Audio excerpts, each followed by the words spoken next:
అమలారా ఐలారా, మీరే సంఘాలకు వెళ్తున్నారో నాకు తెలీదు. లైవ్ చూస్తున్న మీతో ప్రత్యేకంగా మాట్లాడుతున్నాను. మంచి సంఘాన్ని ఎన్నుకోండి. ఆ సంఘానికి వెళ్ళిన తర్వాత ఆ సంఘంలో నుండి నా వైపు చూడాలి. ఆ సంఘంలో నుండి మేలైన వాటిని ఇంటికి మోసుకొని వెళ్ళండి. ఇంటికి వెళ్ళారా?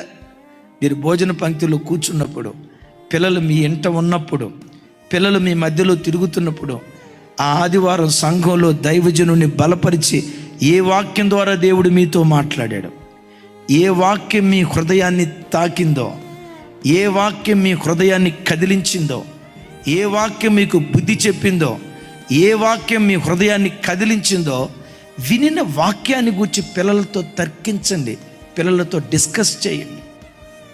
సంఘానికి వచ్చే ప్రజల్లో భక్తి కలిగిన వాళ్ళు చాలామంది ఉంటారు కదా, వాళ్ళ భక్తిని కూర్చున్నటువంటి వార్తలు, రైచిన మన చర్చికి పలానా కొస్త తెలుసా, పలానా అన్న వస్తాడు తెలుసా, అదే మన సాక్ష్యం చెప్పాడు సుధీర్ అన్న, ఆ అన్న 16వ ఏటే బాప్తిస్మం తీసుకున్నాడంట్రా, ఇట్లా పరిచర్య చేశాడంట్రా.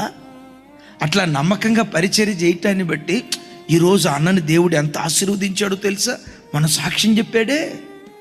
16 సంవత్సరంలో బాప్తిస్మం తీసుకున్నాడంట్రా. అరే మన చర్చికి పలానా అక్క వస్తుందే, మన సాక్ష్యం చెప్పిందే. ఆ అక్క 17వ సంవత్సరంలో బాప్తిస్మం తీసుకుందంట.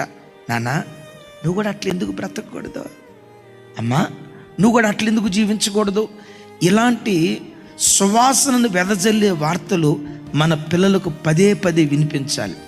కొంతమంది తల్లిదండ్రులు ఏం చేస్తారో తెలుసా, రేయ్ మన చర్చికొచ్చే పలానోడు ఉన్నాడు చూసారా, ఆడు పలానా అమ్మాయితో తిరుగుతున్నాడంట్రా, ఆడు ఇట్లా చేసాడంట్రా అని చిన్న పిల్లల ముందు ఈ మాటలు మీరు డిస్కస్ చేశారనుకోండి, వాడి హృదయంలో ఏ బీజం నాటబడిద్ది అంటే ఈ చర్చికి వచ్చే వాళ్ళు అందరూ ఇట్లా నామకార్థంగా బ్రతుకుతారు, ఏదో ఆదివారం తెల్లబట్టలు వేసుకుంటారు, కానీ లోపటంతా అంతరంగం ఎలా ఉంటుంది.